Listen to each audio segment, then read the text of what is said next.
and welcome to an Organized Chaos podcast. My name is Bobby Quarters. Chaos is here with me. Hey. Hey. So, we're here to talk about some movies, music, whatever else crosses our mind. But here is also the home of the most unbiased, genuine thoughts. We're not going to do anything just to say it, just to make money off of it, because we don't make a lot of money off this. In fact, we don't make anything. We just give our opinions. And our opinions are free and unsolicited, but they're not hateful ones. That is the important thing. Yes. But also, while you're here, please make sure to like, comment, and subscribe to my channel, that is Bobby Quarters, the podcast channel, Organized Chaos Podcast, and Chaos's channel while you're at it. So thank you for watching, and do enjoy.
Resident Evil. You're all going to die down here. I am so lesbian right now. Rob Schneider is... Show me what you got!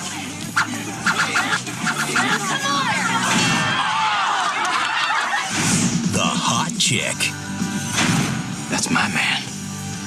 Scoot. Boy, I don't think so.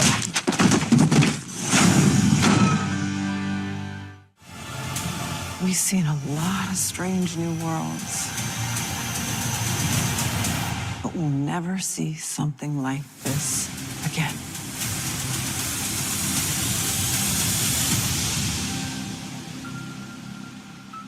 Don't worry, Spock. I'm sure one day you'll get to aim that logical mind of yours at some lucky captain.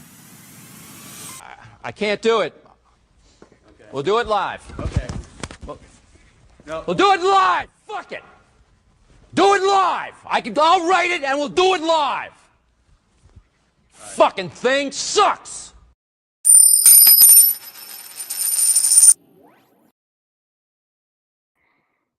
Hello. Yes, the fucking thing sucks. Yes. You know what fucking sucks? That the world is a little less brighter today than it was. Yeah. As bright as it was not yesterday. Yeah. So yeah, this year sucked. So earlier in the year we lost Catherine O'Hara. That sucked. And then we lost Sam Neill not super long ago. And then Hayden just recently too. Yeah, Hayden Pantiera. I'm probably slaughtering her last name, but yeah, fucking holy shit. And then just the past 2 days, it was Dolly Parton, and today we learning about Tim Curry, and it's like, Jesus Christ! Hey, Deb, it's the wrong fucking 80-year-old. Yeah, like holy shit. There's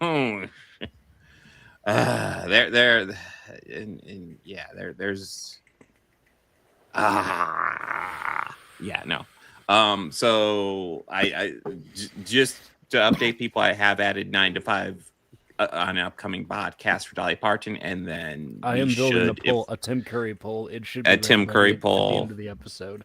Yeah, so I have to pick 4 guys, so give me some patience with this. I mean, as of now, I I think I have two really good options. Yeah, I would lean Really towards good like picks. Rocky Horror Legend, Clue, and then not sure about the third one. Rocky Horror, yeah. Yeah. I believe I also have and Muppet. I have Treasure Island because Oh, Muppet Treasure Island. Yeah, shit. because Man. like he he's yeah. just perfect in that movie. No, like people compare him to Michael Caine, and Michael Caine. What Michael Caine did great in Christmas Carol is that he played it completely straight.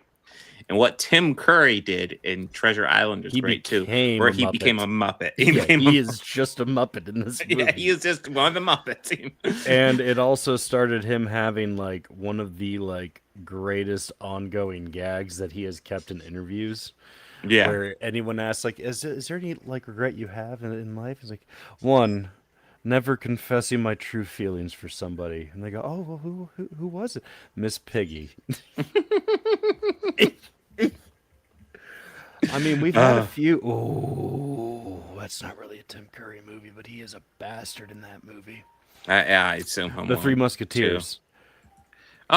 Oh, he was a Three bastard. Musketeers won't be a bad one. I think the issue of Home Alone too that- is that it's a kind of a small role, but he is good in it. But yeah.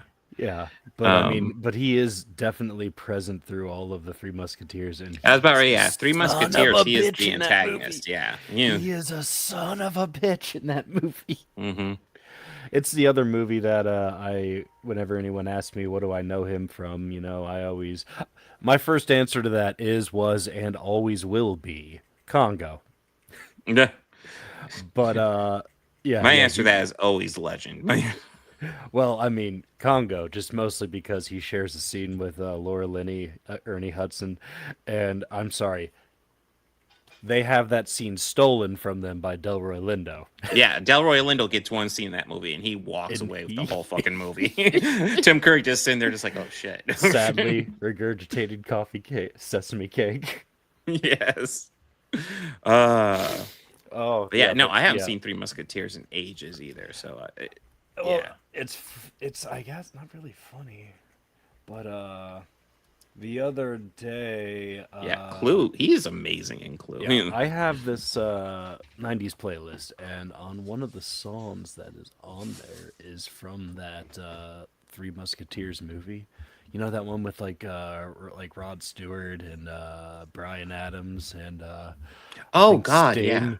yeah. Yeah, that bit of 90s schlock. No, they play that occasionally at Meyer. It's like, okay. I mean, it's probably like one that you hear, you just, oh yeah, that's right, that was a thing.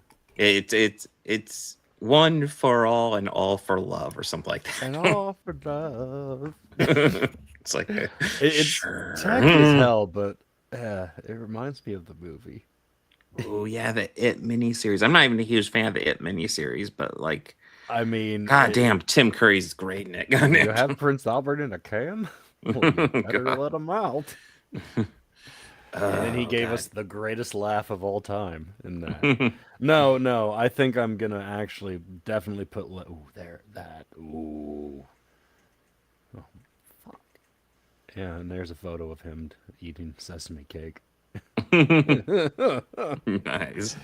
I mean, we've already watched Congo, so yeah, I'm not gonna put that one up. We can eliminate Congo. I see Chris. Was it Chris? I think specifically asked for Muppet Treasure Island, so I think we gotta do that one.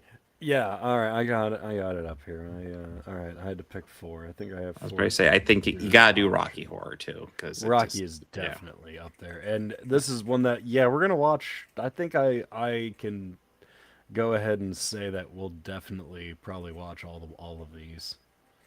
I mean, there's a good chance I've seen all of them. It's been a while. It's been a while with me and Muppet Treasure Island, but definitely a while with the Three Musketeers. He did play King Arthur and Spam-A-Lot on stage. Oh yeah, I don't know if there's a good recording of that though. I don't know if there is either, but I always wanted to see that though. I'm not gonna lie. I mean, yeah, it's Tim Curry playing King Arthur. Well, I think didn't that also have Hank Azaria and David Hyde Pierce in that initial run? Oh, dude, fuck yeah. So while Bobby's putting together some movies that are undoubtedly better than the first movie we will talk about, but you know what? Let's go ahead and rip the Band-Aid off this. I'll go ahead and say this is not, as far as quality entertainment that we've watched today, this is probably not the best podcast. No. The best thing the whole week was definitely Star Trek. I definitely have my critiques of Star Trek, but yeah, no question it was the best. No question. No, it not even close. So like we got Zach Krieger's Resident Evil coming out, and I thought it'd be fun to look at past versions. And I remember watching this back when it came out and thinking it's dumb fun. Rewatching it, I'm like, this is just fucking dumb. I think I had the first two on here, and then I had a reboot, and then Zach Krieger's gonna be no reboot. After 20 minutes into watching this, I will say I was already erasing watching the sequel. I was like, no. But I guess we get to watch plenty of Paul W.S. Anderson movies this year. Event Horizon's the best one. After you've seen that, you're good. But yeah, so this tells the story. God, it's a fucking liberal use of that term for sure. The story is fucking, there's this umbrella corporation that made the super virus in an underground complex, and Mila Jovovich and her husband, who isn't really her husband, are the security guards to help defend it. But when there's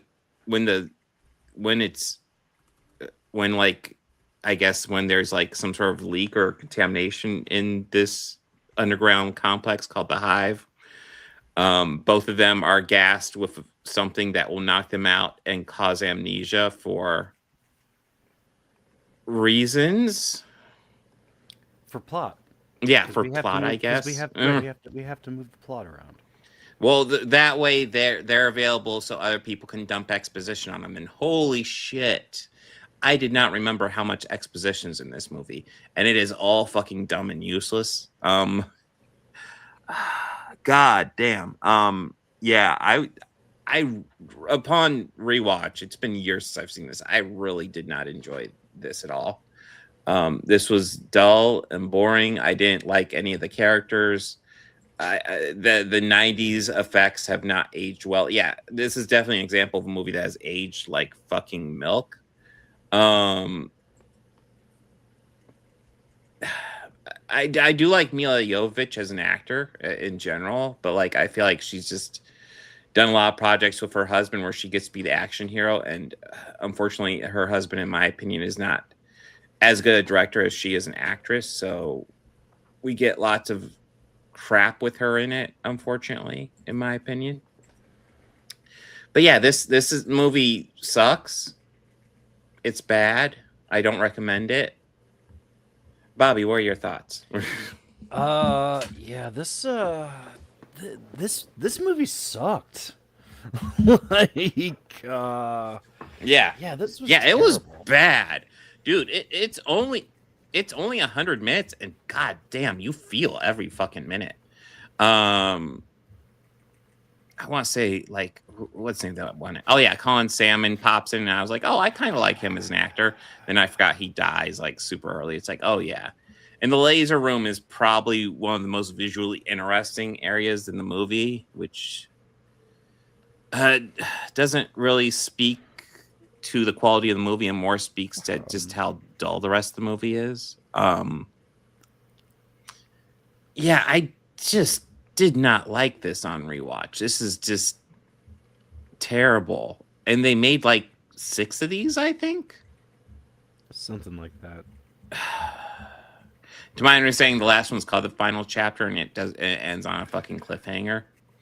But you know what? Like, this ends on a cliffhanger, and I'm fine leaving it there because I'm like, this just not fun. Yeah, the underground complex virus, whatever, the zombie virus, whatever.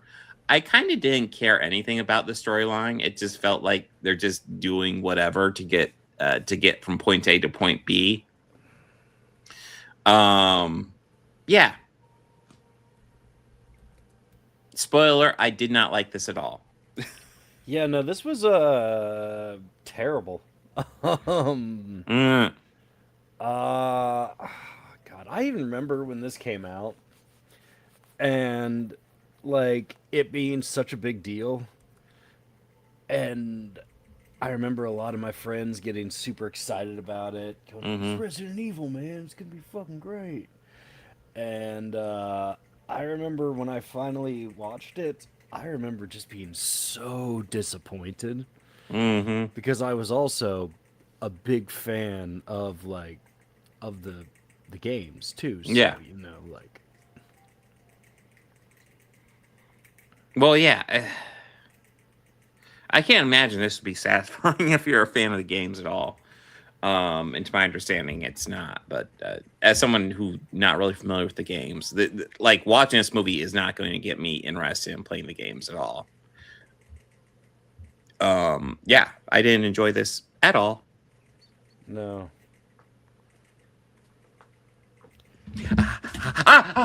You okay? Yeah.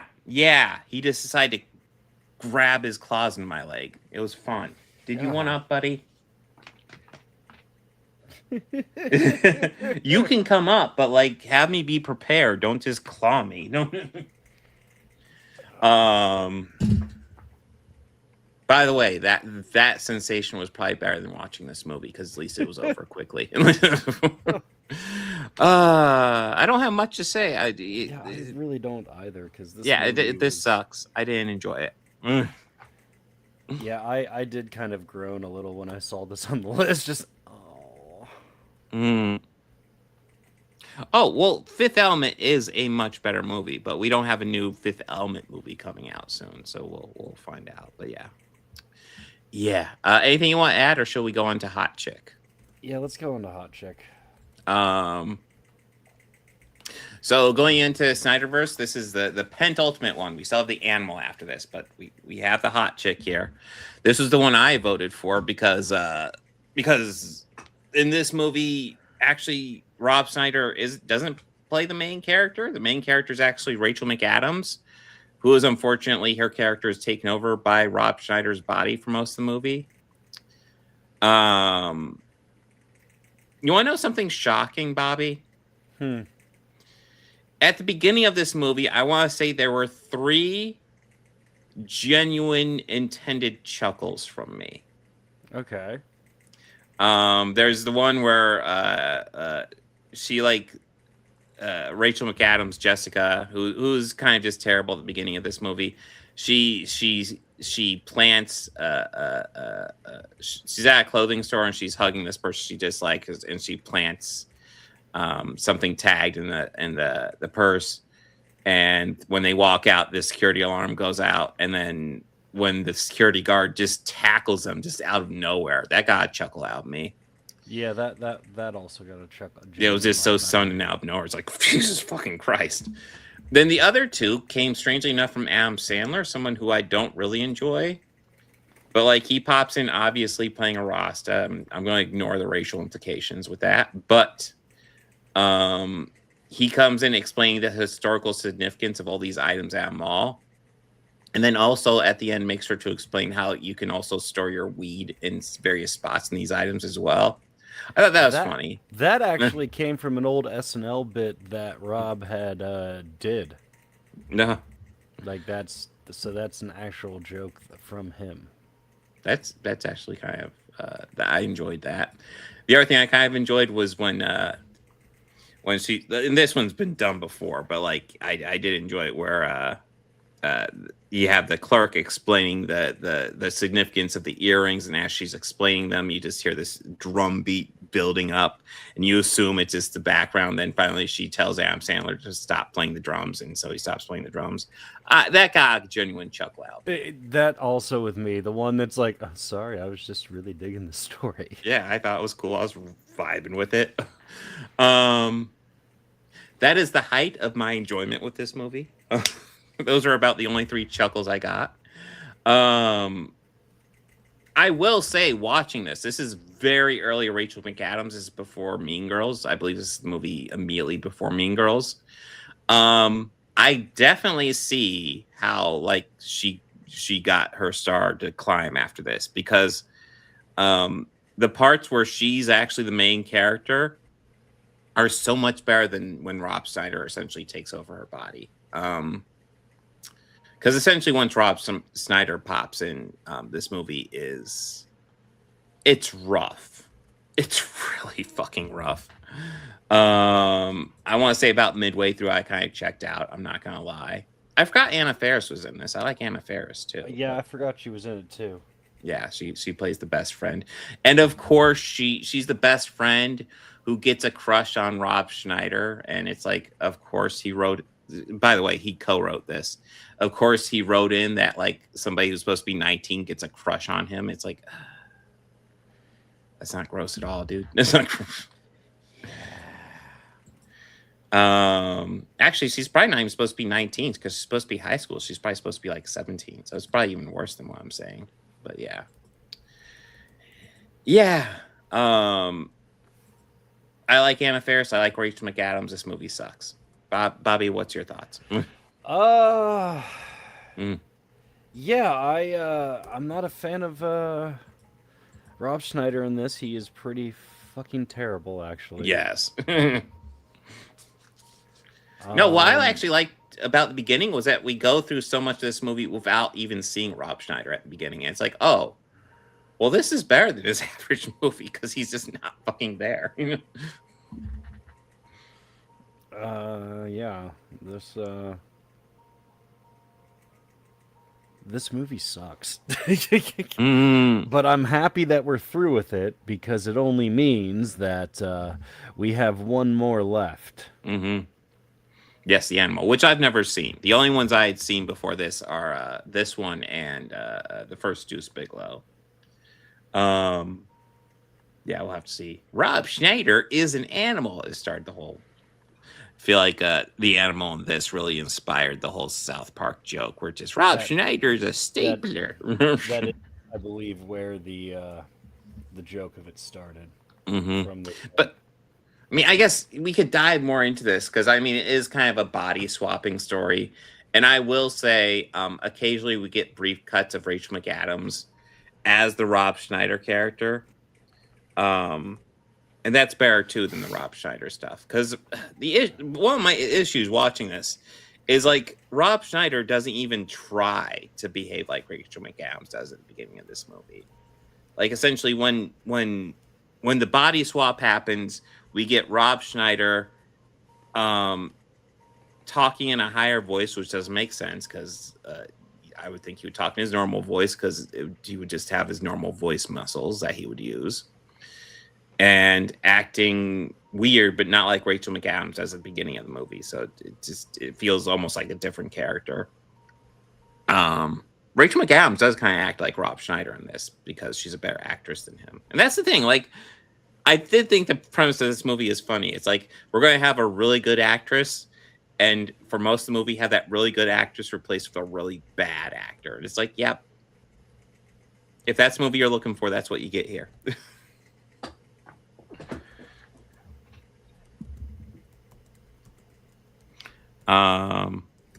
This was 2 years before the Freaky Friday. Well, I mean, this is hardly the first body swap movie too. I would always say there's also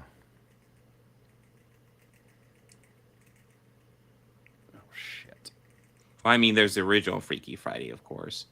I mean, there's stuff like 18 Again, which is kind of fun. God, I haven't seen like Father Like Son in forever. That one has Kirk Cameron though, doesn't it? Shit. All right, well, posted live. I will say, for me, the gold standard's always been vice versa, though.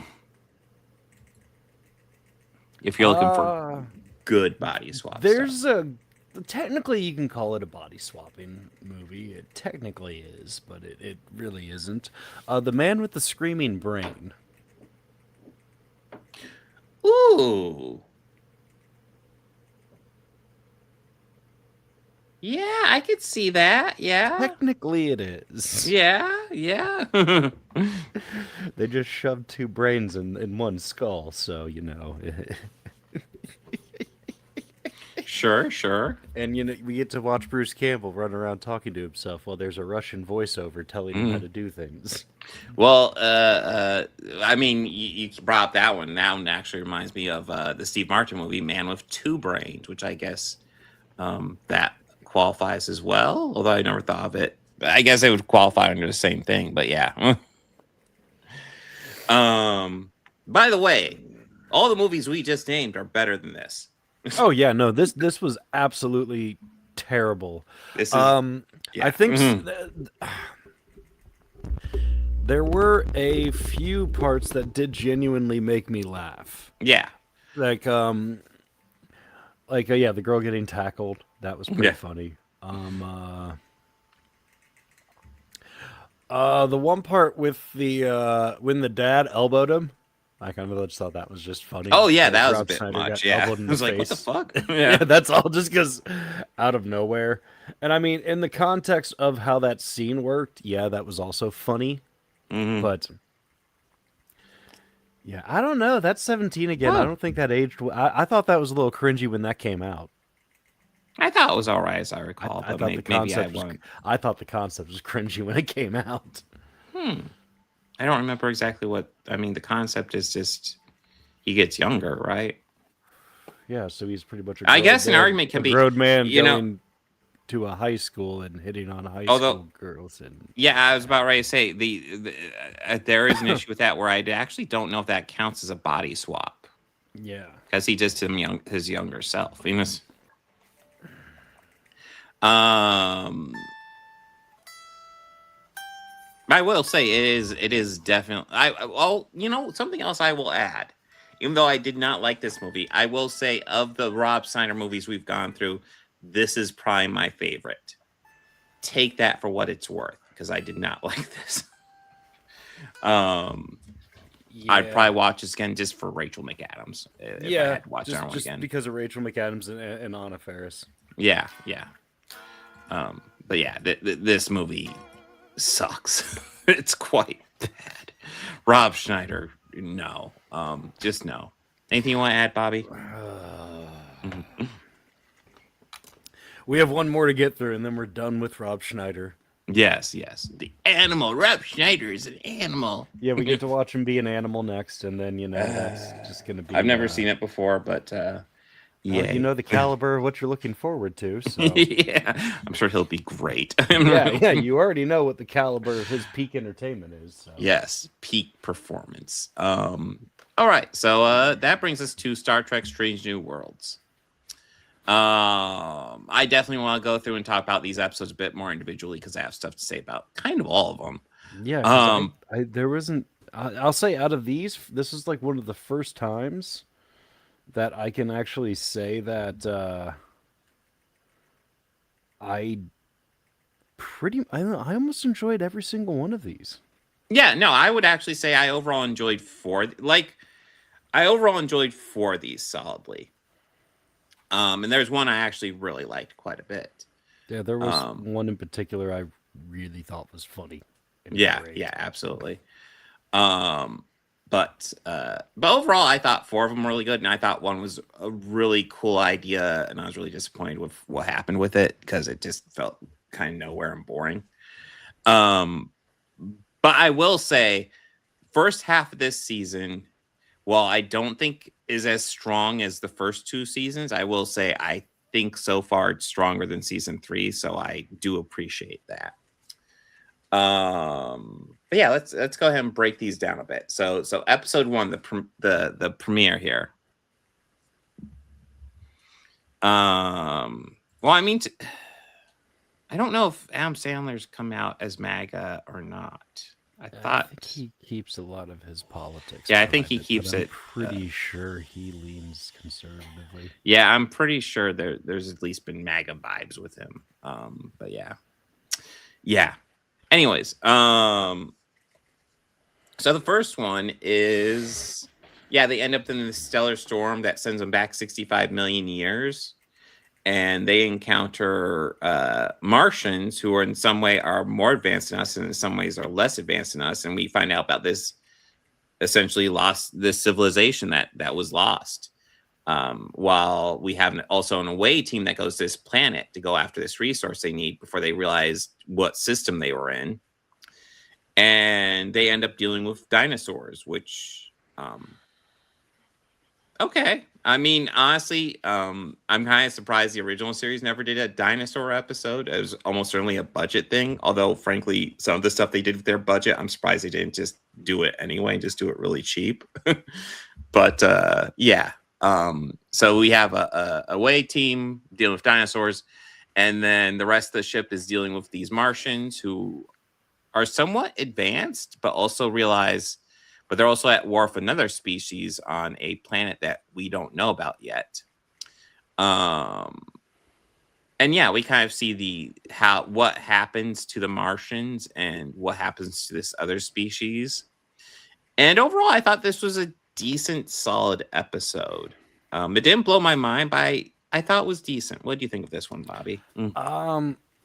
I honestly thought there was going to be a twist coming with it, like they were going to go meet with those other people and then find out that the race of the species that they first met were really the bad people.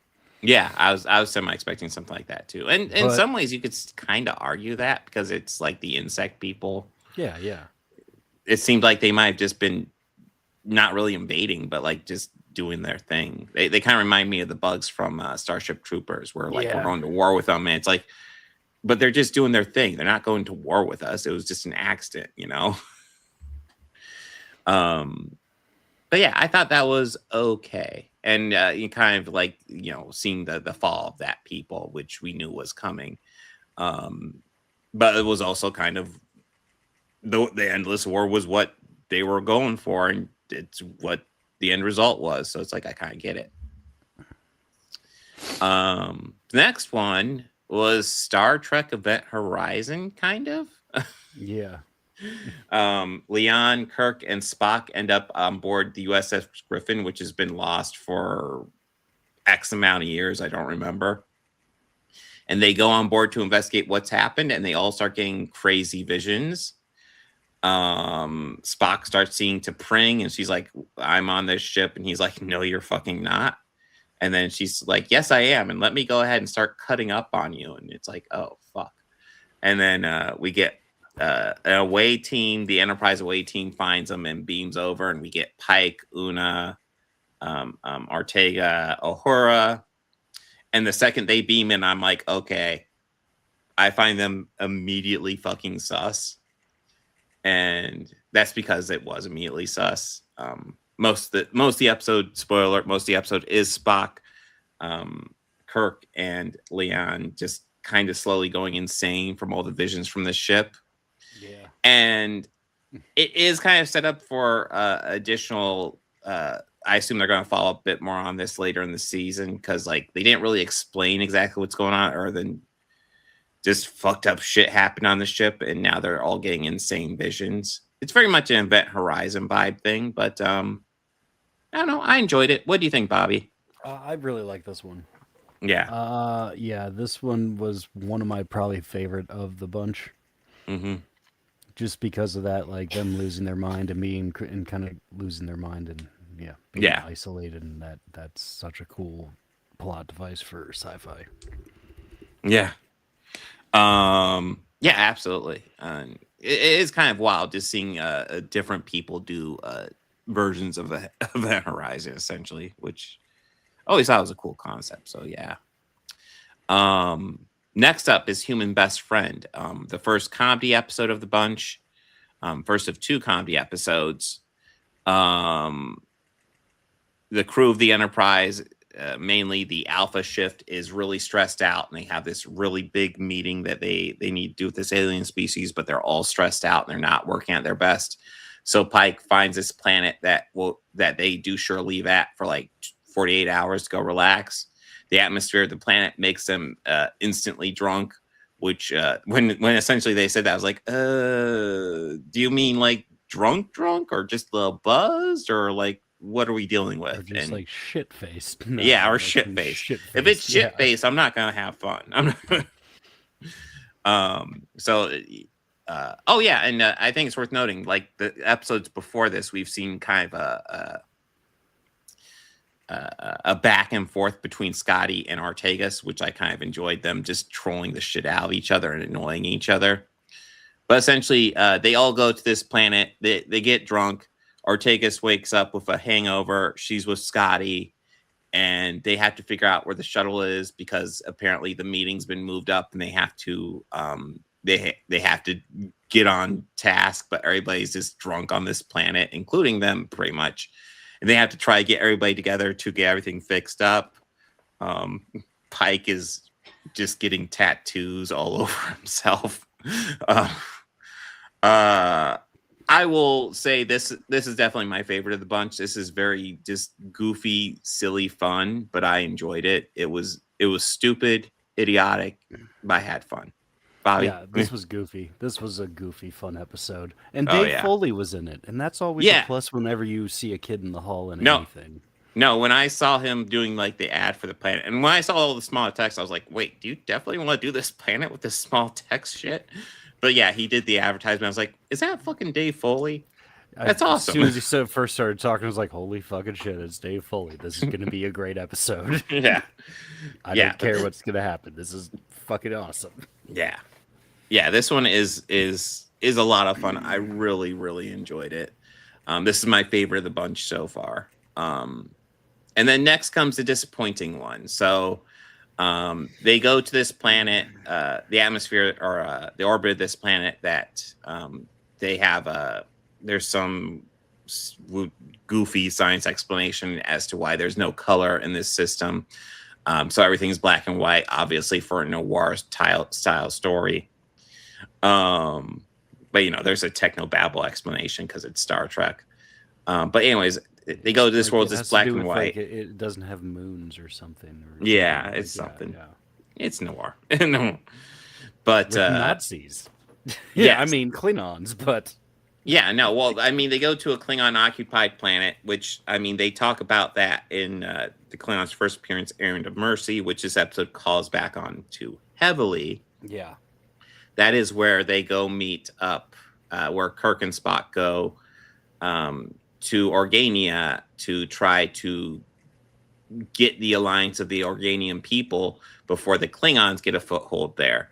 And the main Klingon trying to get a foothold there with Kirk and Spock on the other end is Kor. So the reason I bring that up is because we have Una, M'Benga, and Uhura going down this planet that's occupied by the Klingons. And the main Klingon in charge of this planet is Kor. And I was excited when I saw that name or heard that name because I was like, ooh, what is this like interpretation of Kor going to be in this series? Because they've done really good reinterpretations of characters in this series. Like I love M'Benga. I love what they've done with. Honestly, I love what they've done with Spock. Even though Leonard Nimoy is the GOAT, fucking Ethan Peck's fantastic in this. No, Ethan Peck is fucking great as Spock. Yeah. Chapel is such a nothing character in the original series, and I actually like her here. So, like, I think they do a great job with the characters in this. So I was excited to see what they do with Kor. And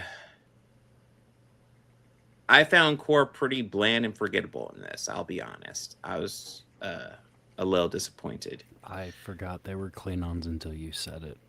Yeah, no, it was Klingons in charge. Yeah, no, and it's obviously kind of like a Nazi-occupied France type thing, which I'll also add that Voyager did in the Killing Game.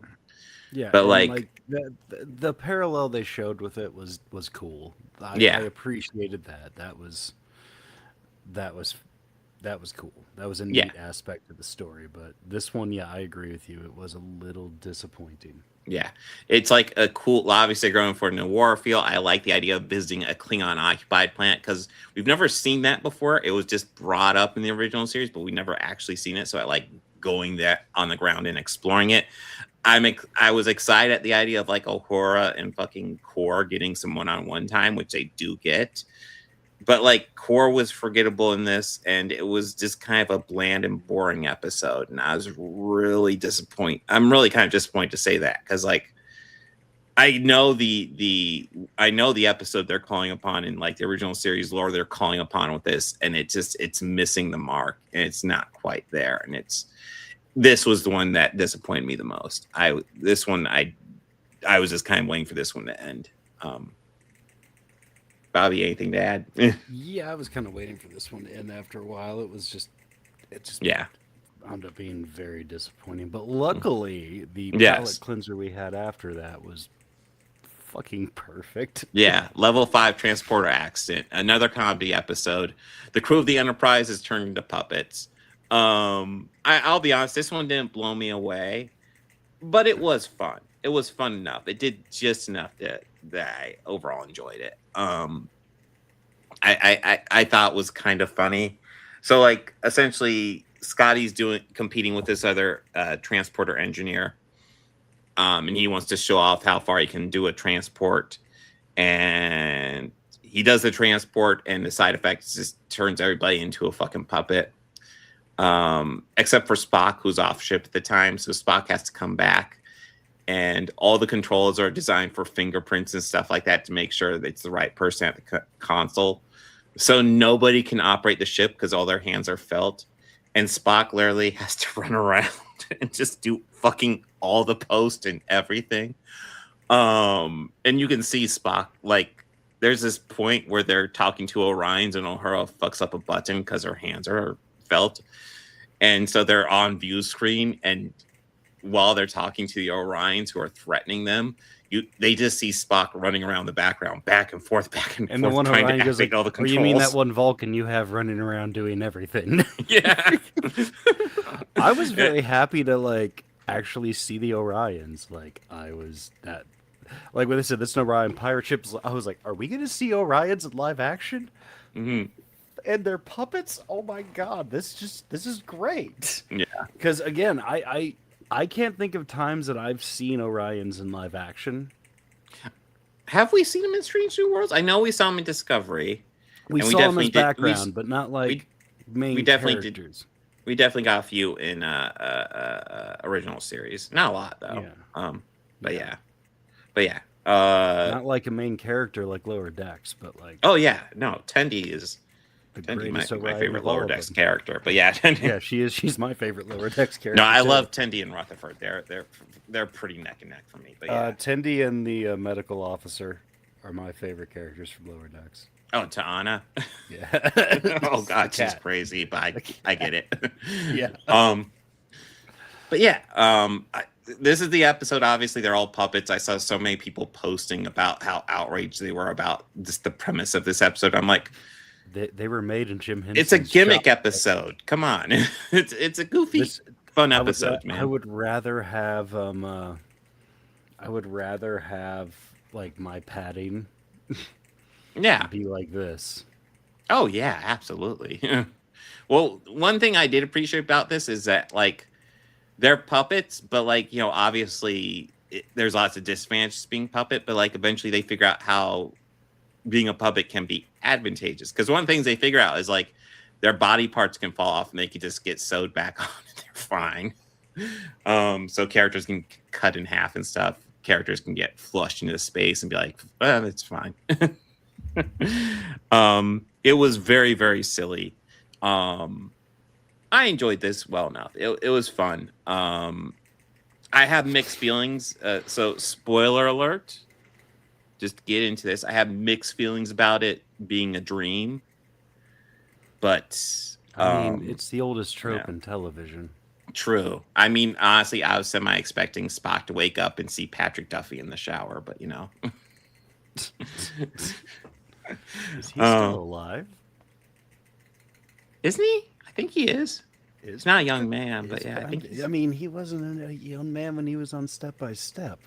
No, but he at least had like salt and pepper. I remember. Yes. Yeah.